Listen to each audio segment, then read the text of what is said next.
Week 11 is a big one for the AFC, but things get started with a big NFC East showdown between the Eagles and Commanders. We're picking every game for you today on the Locked On NFL Scouting Podcast.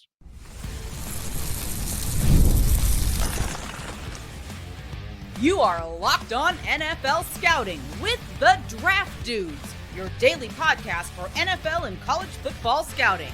Part of the Locked On Podcast Network, your team every day. What's better than this? It's guys being dudes here on the Locked On NFL Scouting Podcast. We're the Draft Dudes. I'm Joe Marino from Locked On Bills. He's Kyle Krabs from Locked On Dolphins. And we are your NFL experts here with you daily to talk team building across the league on the Locked On NFL Scouting Podcast with the Draft Dudes, part of the Locked On Podcast Network, your team every day. Want to issue a big thank you, shout out, and welcome to our everydayers. Those of you who never miss a single episode, we appreciate y'all being here very, very much. This episode is brought to you by Prize Picks. Download the app and use code LOCKEDONNFL to win $50 instantly when you play $5. Joe, happy Thursday as we preview Week 11 of the 2024 NFL season, which starts tonight in the city of brotherly love with Philadelphia and Washington. Big time. Certainly not the NFC East heavyweight matchup you were going to get around this time of year. I think a lot of people thought it was going to be on Sunday, this past Sunday, when the Cowboys hosted Philadelphia. That didn't happen, right? And Cowboys completely off the rails. But we're going to look at the annual Bills-Chiefs heavyweight fight that happens every year because these teams win their division every single year, and there's obviously a lot at stake for Buffalo trying to chase down Kansas City in the conference standings. The AFC wildcard race, as you mentioned, there's a lot of teams with leverage playing against each other in kind of the 6 through 9 or 10 spots in the conference standings, and this NFC East conference clash of East contenders for the division. If you're not familiar with the show program on Thursdays, Joe and I pick the games outright. And the show with our roster power rankings that we set in the summer when we looked at all the teams, pick the games against the spread. So we're getting the show power rankings against the spread. Joe and I looking to repeat a week of last week where we went a combined 25-3. You just know Tim's real mad. We keep picking the games together so we can go 13-1 and 12-2 in the games with pick. Poor Tim. He's here. Yeah, shout out to you, man. 13-1. 13-1. The only missed pick. How did you not see it? How did you not see the Saints beating the Falcons, Kyle? The Darren Rizzi, former Dolphins special teams coordinator, first career game as a head coach for the Saints, fired coach bump. We faded it. We shouldn't have faded it. We shouldn't have fired the one-game coach bump. I missed that one as well. I missed two. I had a 12-2 week, and we know the other one I missed. Anytime I pick opposite of you and the Dolphins, I get that wrong. You picked the Raiders this week? No, I'm picking. No, spoiler, I am not picking the Raiders. Okay. Unless you are. Unless you are. All right, well, let's start with Eagles Commanders. Philly's favorite at home by 3.5 points. And curious your thoughts here on this game. Washington coming off of a tough loss last week to Pittsburgh, in which they had a couple of opportunities to close that game out, could not do it. Pittsburgh comes back. Philadelphia, obviously, on the heels of just shellacking the Cowboys and setting off a whole debate about the Sun and Jerry Jones. I'm just glad another team's fan base has decided they are going to feud with the Sun after the September game that our teams had a couple of years ago. That was like a whole big to-do about the Sun. Now somebody else's fan bases can worry about the Sun, but it won't be Eagles fans because they came out big. And they got a lot of momentum coming into this game at home on a short week. Yeah, well, Dallas is the guilty party here with that ridiculous situation where it's been like every year. The guys, there's like a part of the game where it's in their face, and it's just very silly. Have you been there? I've never been there, but I've heard about this. You have, I know. What's the deal? It's a beautiful stadium, but I mean, the whole one wall is glass, so Jerry just refuses to do something. He feels like it's an advantage for his team, but his team is dropping touchdown passes because they can't see the ball. How open was CD on a scale of 1 to 10 on that play? Yeah. All right, Philly. Yeah, defensively, they're coming on, and offensively. Yeah, well, they're getting healthy, and they activated Jordan Mailata off of injured reserve this week as well. I like Philly in this game. They're home on a short week, but the biggest thing is there's matchup problems. I don't think without Marshawn Lattimore, they don't have an answer for A.J. Brown. Yeah. I don't feel like they have the horses in the trenches on either side of the ball to compete with what Philly has. I like the story of Washington. They're on the right direction. I think they're outmatched in this game on the road on a short week. I think this is a little bit too fast for Washington as far as the big picture aspirations. And as you said, as a team that's rebuilding and Dan Quinn, I think the fortunate thing for Washington from a coaching perspective is Quinn has coached against Philadelphia and this nucleus of players with his previous stops in Dallas, right? I think that works to his advantage. But I would be inclined to agree with you when you look at the players that are available and not available, Washington being a big buyer with Marshawn Lattimore and not having him in this game, Philly's just got so many weapons. And I agree with you that it's going to be too much. And the show agrees as well. They think Philly covers the 3.5-point spread at home. Next one should be easy. Yeah, let's get this one over with. A battle of the big cats. And I'm not talking Dan Cats from Pardon My Take. I'm talking Detroit and Jacksonville. The Jaguars, led by Mac Jones, have to go into Detroit and play the Lions. The real question here is 13.5. Is that too small of a spread for Detroit? It's a team that's going to keep their foot on the throat, right? They're not going to let up. They're going to play 3 starters or 3/4 of the game at least with their starters. I would bet Detroit covers a 13.5-point spread, and I would not be surprised. Like I've made my case this week for like Jacksonville to keep the thing going with Doug. Yeah, but if they get washed in this game, it might be too much. And Jacksonville's defense is so bad. I mean, just unbelievably bad. And when you think about like how good the Bears looked on offense against the Jaguars, boy, just a couple of weeks ago. It says a lot, man. It says a lot. Now, they played admirably against Minnesota last week. Jackson, yeah, they did. Yeah. They did. But Sam Darnold's back to Sam Darnold, so that, Right. Yeah. I would be worried about Detroit. Just like Jacksonville can present some trench matchups where I think they can be close to neutral, but they just have Detroit has so many different ways that they can play offense. Yep. So the show likes Detroit to cover the spread as well, which might be a bit surprising. Now, our next game, the Packers visiting the Bears off of a fired offensive play caller for Chicago. The first axe has fallen in Chicago, and it's Shane Waldron. The Packers were off last week, and the week before that, they had a lot of self-inflicted wounds, and they lost to Detroit. So extra rest. The Bears lost at home to the Patriots last week. You certainly like the extra rest and the momentum of this for Green Bay coming into this game. Oh, for sure. I mean, new offensive coordinator for the Bears. Hopefully they can find some more screenplays for Caleb Williams to run so that he has to make less decisions and not get sacked as much. Packers are winning this game. Packers on the road, off the bye. Vibes are bad in Chicago, and I think that the Packers handle this one. Yeah, and their offensive line, particularly the interior, has been rough. Nate Davis cut. Yeah, Nate Davis cut. Oh, and Nate came in the day of the game with a last-minute back injury and was inactive, like as a surprise, and that was like the final shoe that dropped there. Yeah. I am with you on Green Bay to win the game. The show likes Green Bay to cover 5.5, which I was surprised. I would not have guessed spreads of 5.5 and 13.5 the show would lean into and agree with, but that's where we're at in the first three games thus far. You want to get one in, or you want to go break? Let's go to break. Let's get to break. Rams Patriots on the other side of it. Be sure to stick with us. Time is our most precious commodity, so don't waste it scrolling through the same mind-numbing content for hours and hours. How can you spend it wisely on yourself?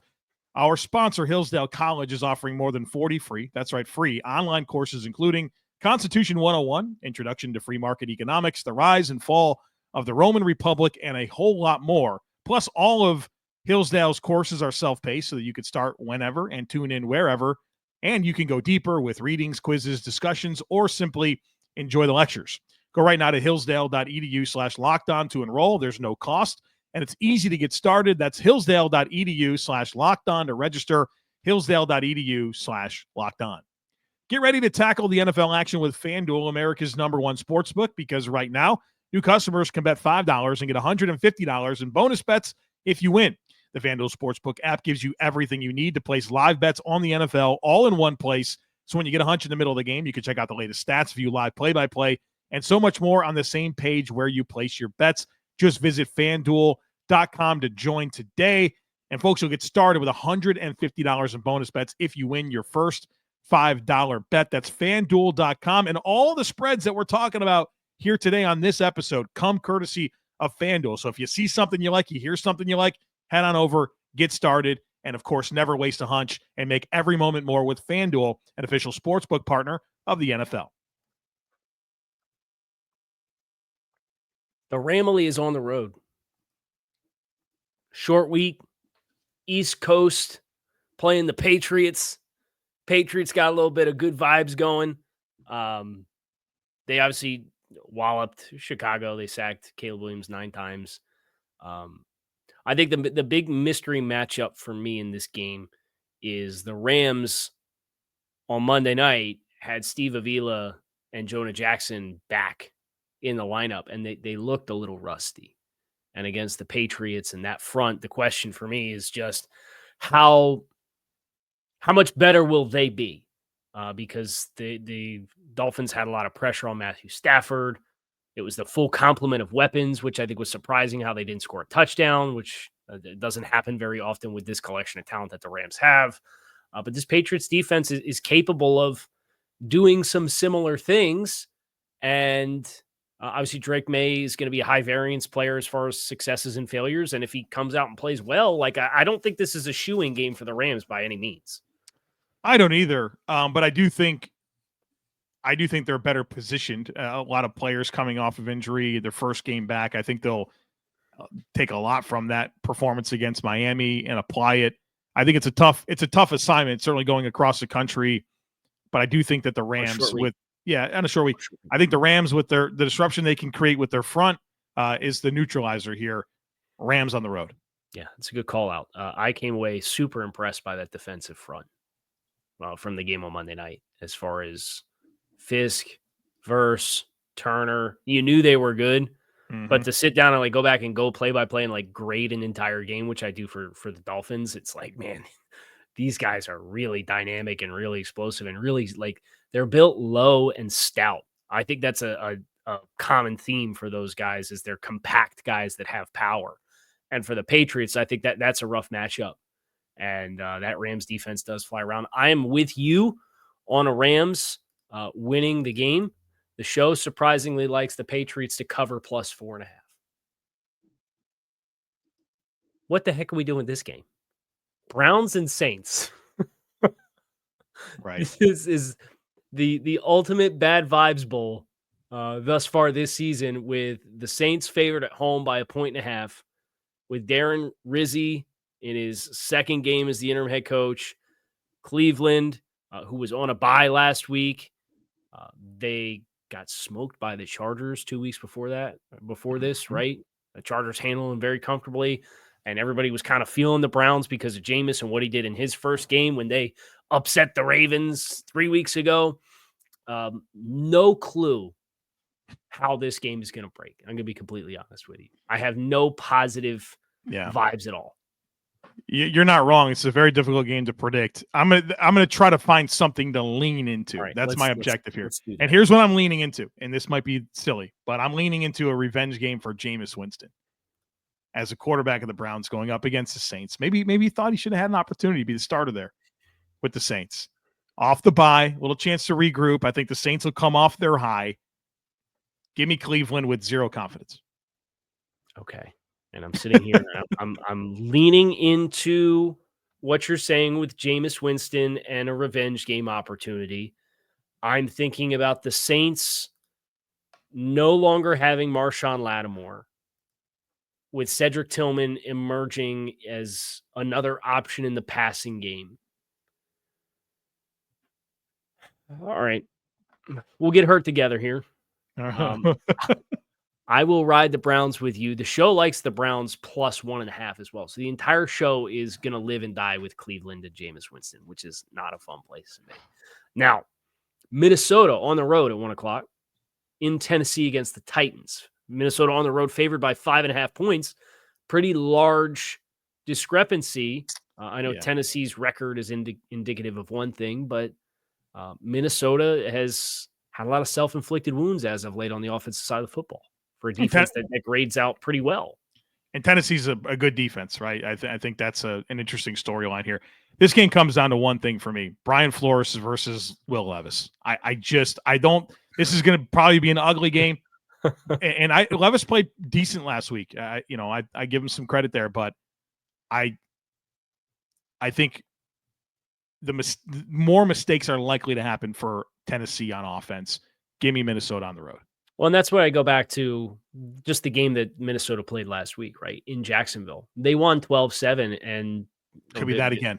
There was another opportunity. There was an opportunity late in that game with a miscommunication on the last touchdown where Mac Jones puts a ball up down the field and it's picked off in the final 2 minutes of the game. And then there's a personal foul penalty with like 50 seconds left after a third down stop that guaranteed that Jacksonville was going to get the ball back. But Minnesota outgained them 402 to 143. And the Vikings turned the ball over 3 times for the second consecutive week. But the defense had 5 turnovers in those 2 games, and they had 3 turnovers against Jacksonville, and that's what helped them win these 2 one-score games in divisional matchups. So, or against fellow AFC South divisional opponents, I should say, with the Colts and Jaguars. They get their 3rd straight AFC South opponent with the Titans.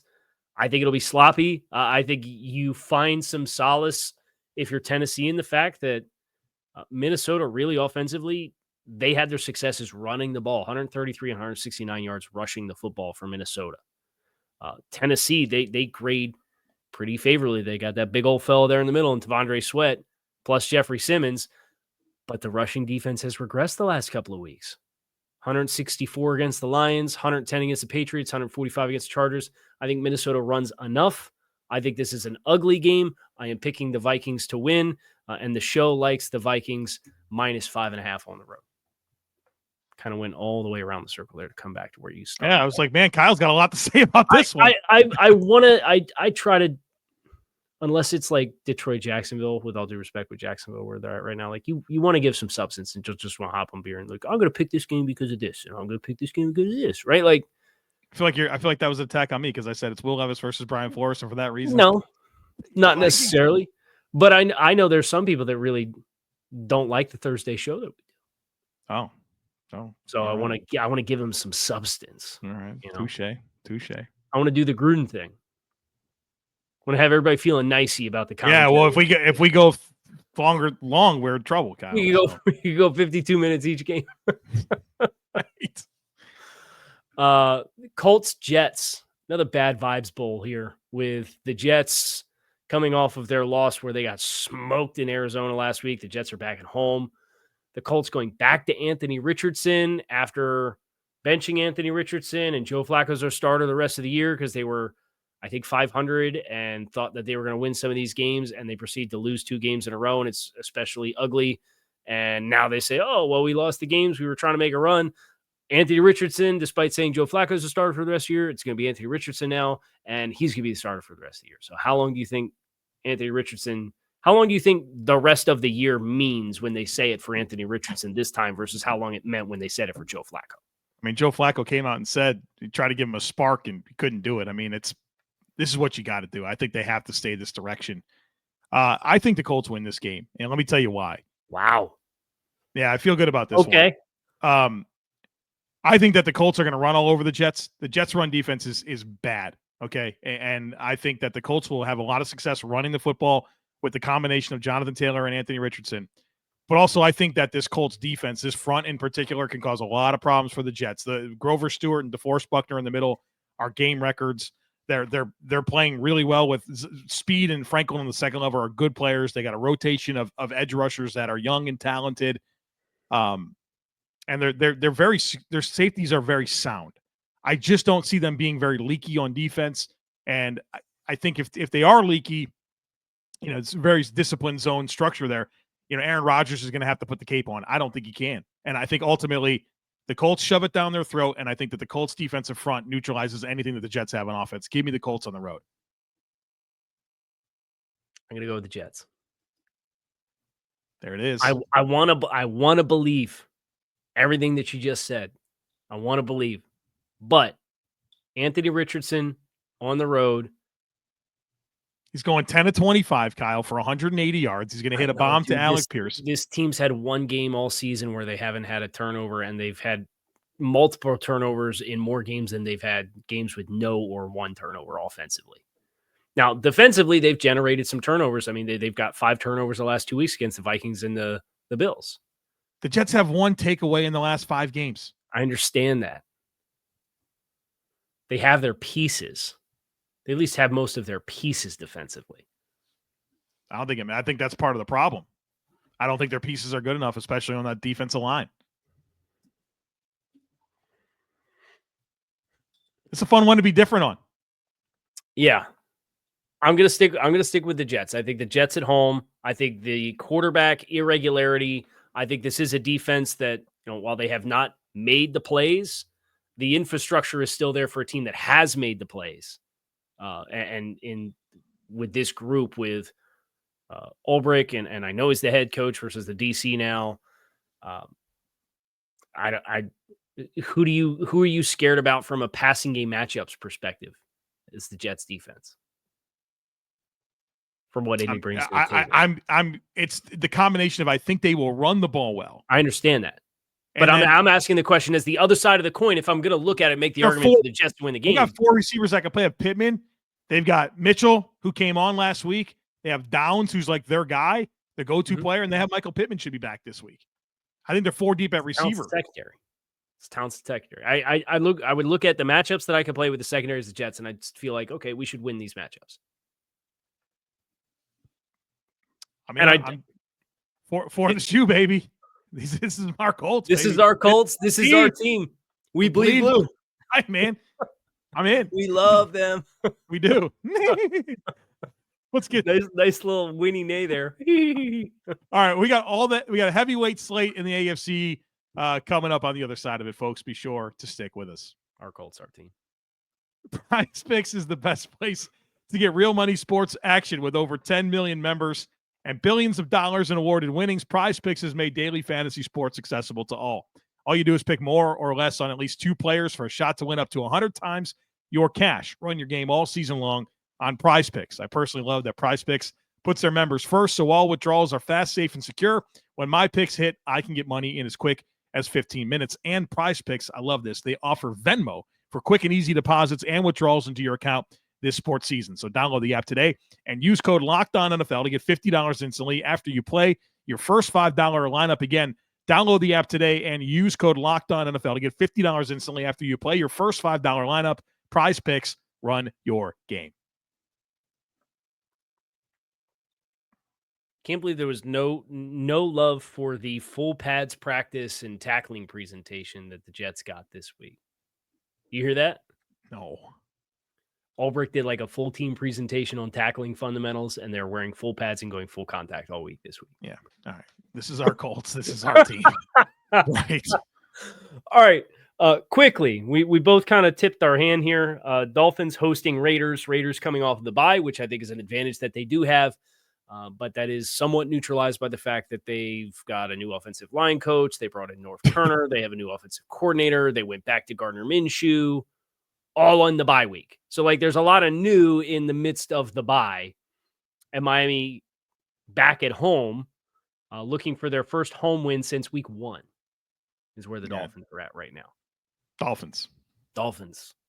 I think they I get a little worried about the Raiders without Wilkins and Malcolm Kuntz being able to take advantage of some matchups. No revenge game opportunity for a C-dub. Nope. Sad. Thankfully signed for enough money that it's still going to be a comp 3, though, when it's all said and done. Have you ever done that?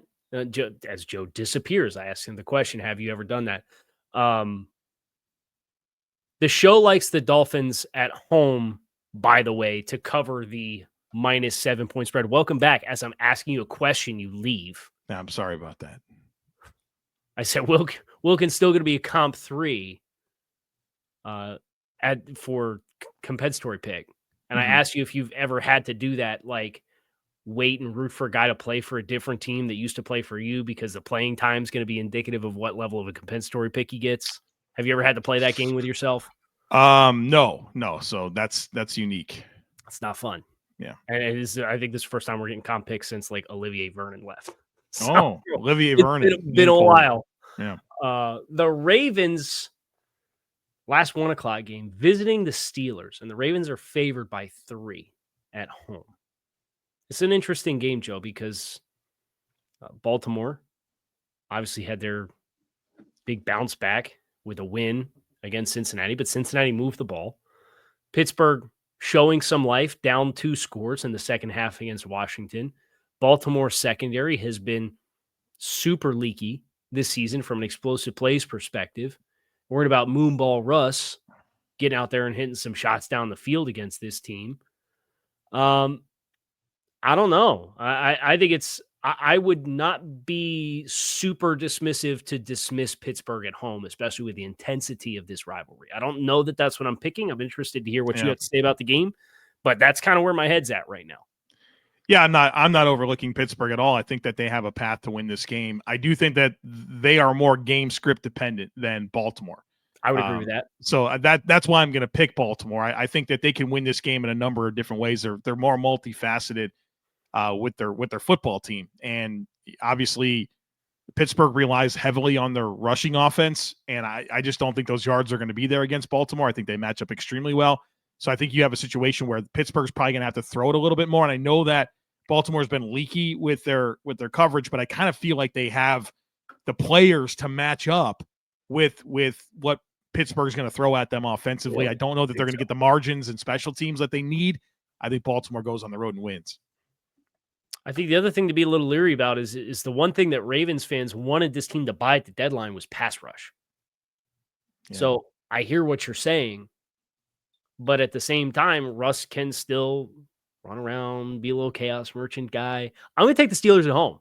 Let's go. Yeah, I'm taking the Steelers at home. Tim is so excited right now. I know we picked two games different this week. So I got a bunch more to go. Hopefully you stay till segment 3 so we can hear him.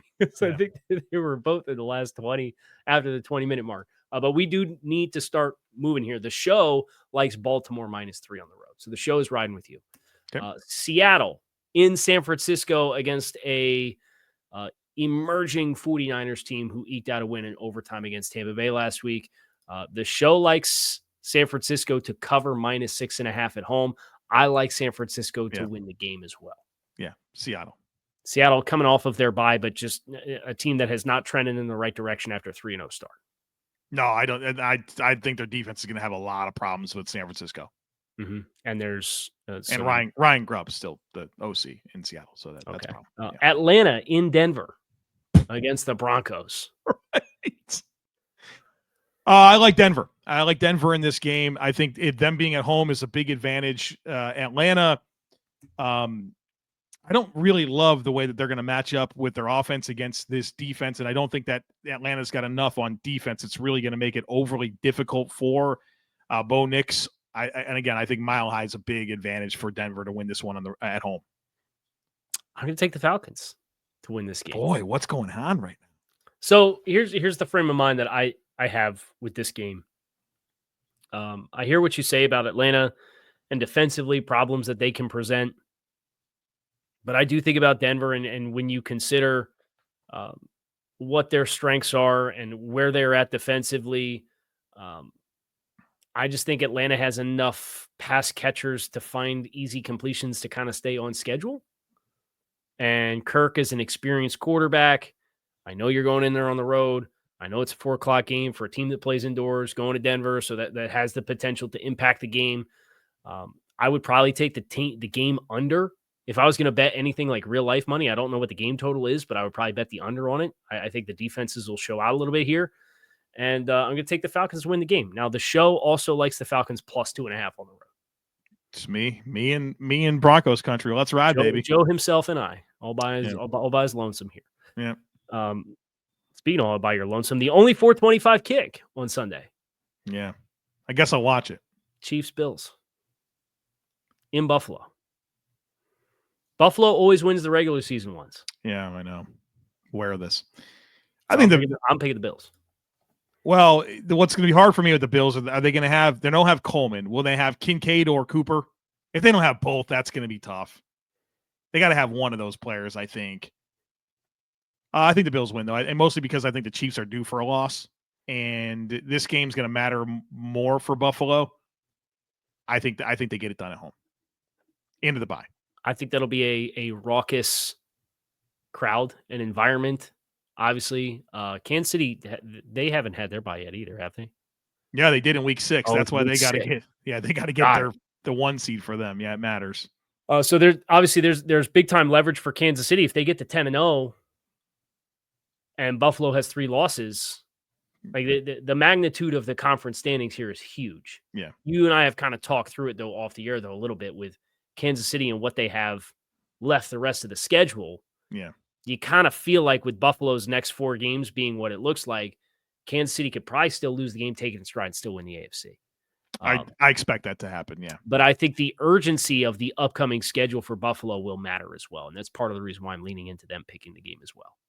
And then obviously Kansas City's been very irregular offensively, and I think Buffalo, in spite of having interruptions of players, is Milano going to play? I know they opened his practice. No, he's not going to play. Okay. Regardless, I think they have done very well. They've got Taron Johnson back, franchise cornerstone player for the right. Right. He keeps on validating with a pick 6 and a sack last week. So the show likes the Chiefs to cover plus 2.5. Cowards, I know. 2 more.